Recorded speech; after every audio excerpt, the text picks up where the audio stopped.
कि कहियो आवा ना हो, कहियो आवा ना हमरा मकान चिरई, तू तो घूमेलू सगरो जहान चिरई। आवा ना हमरा मकान चिरई, तू तो घूमेलू दुनिया जहान चिरई।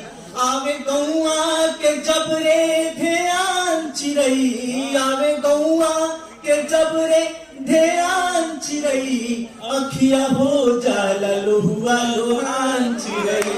कहियो आवो ना हमरा मकान चिरई, तू तो घूमेलू सगरो जहान चिरई। आषाढ़ से शुरू होता है 12 मासा।